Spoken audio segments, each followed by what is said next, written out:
I'm National Investigative Correspondent Angie Moreschi. Cutting fraud, waste, and abuse of taxpayer money has taken on new life in Washington with the new Department of Government Efficiency, or DOGE.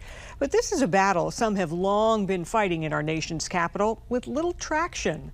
Spotlight on America got exclusive insight from key players who've been in the trenches for years fighting fraud and calling for change to save citizens money. We knew it was going to be bad. Rebecca Shea has been in the game fighting fraud for 2 decades. You guys are the watchdogs for taxpayers. We are indeed, yes. She's director of the Federal Government Accountability Office Forensic Audits and Investigative Service Team. They were among those predicting massive fraud was likely during COVID. There was a little bit of a wake-up call with the pandemic. I think there is greater attention to it now. Shocking cases of fraud against the government were exposed during the pandemic. Billions of dollars stolen by both individuals and foreign criminal groups making fraudulent claims for government benefits. But Shea says all too often some government agencies still are hesitant to admit they are victims of fraud. Our response is, well, if you aren't looking for it, you're not going to find it. Her team produced this stunning report last year, estimating the federal government loses between $233 to $521 billion to fraud every year. That $521 billion number really it's eye-popping. It is. What does that say about our efforts to fight fraud against the government? It says that we need to do a better job at prevention. This is from the dark web, and these are individuals that are stealing from the state of California. LexisNexis Risk Solutions government CEO Haywood Talcove has also analyzed fraud for decades and says the onslaught of artificial intelligence tools is making it even easier now for criminals to circumvent government benefit systems. So help you God. I do.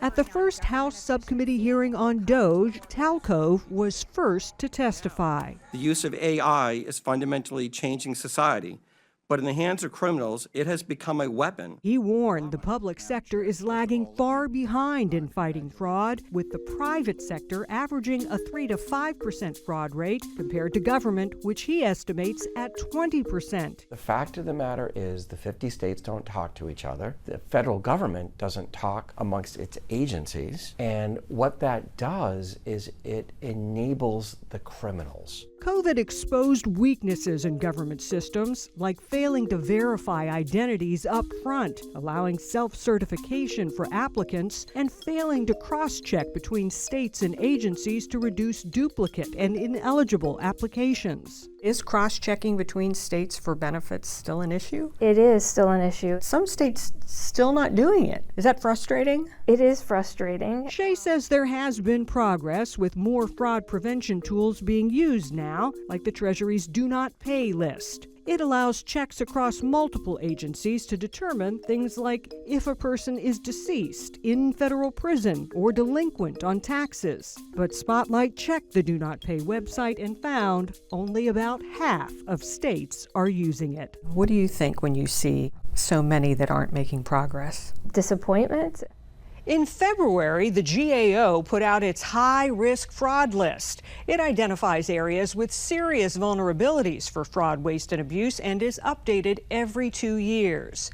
Of the 38 on the list right now, the GAO says only about a quarter have made progress since 2023.